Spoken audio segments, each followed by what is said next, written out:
آپ صلی اللہ علیہ وسلم فرما رہے تھے کہ تمام مال کا دارومدار ایک سب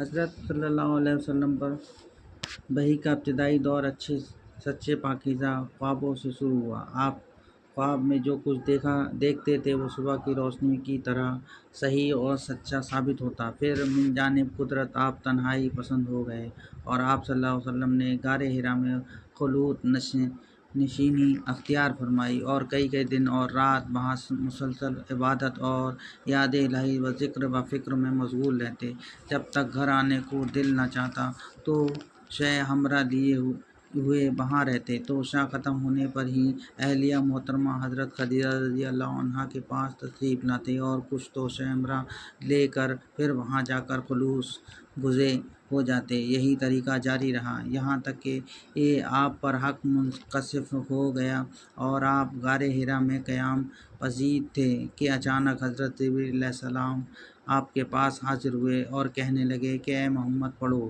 آپ فرماتے ہیں کہ میں نے کہا میں پڑھنا نہیں جانتا۔ آپ صلی اللہ علیہ وسلم فرماتے ہیں کہ فرشتے نے مجھے پکڑ کر اتنے زور سے بھینچا کہ میری طاقت جواب دے گی، پھر مجھے چھوڑ کر کہا کہ پڑھو۔ میں نے پھر وہی جواب دیا کہ میں پڑھا ہوا نہیں ہوں۔ اس فرشتے نے مجھ کو نہایت ہی زور سے بھینچا کہ مجھ کو سخت تکلیف محسوس ہوئی۔ پھر اس نے کہا کہ پڑھ۔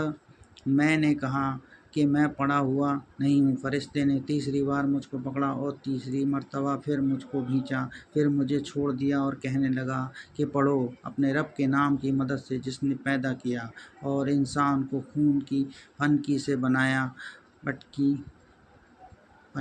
بنایا، پڑھو اور آپ کا رب بہت ہی مہربانیاں کرنے والا ہے۔ بس یہی آیتیں آپ حضرت جبرائیل علیہ السلام سے سن کر اس حال میں غار حرا سے واپس ہوئے کہ آپ کا دل اس انوکھے واقعے سے کانپ رہا تھا۔ آپ حضرت خدیجہ کے یہاں تشریف لائے اور فرمایا کہ مجھے کمل اڑا دو۔ لوگوں نے آپ کو کمل اڑا دیا۔ جب آپ کا ڈر جاتا رہا تو آپ نے اپنی زوجہ محترمہ حضرت خدیجہ رضی اللہ عنہا کو تفصیل کے ساتھ یہ واقعہ سنایا اور فرمانے لگے کہ مجھ کو اب اپنی جان کا خوف ہو گیا ہے۔ آپ کی اہلیہ محترمہ حضرت خدیجہ رضی اللہ عنہا نے آپ کی ڈھارس بندھائی اور کہا کہ آپ کا خیال صحیح نہیں ہے، خدا کی قسم آپ کو اللہ کبھی رسوا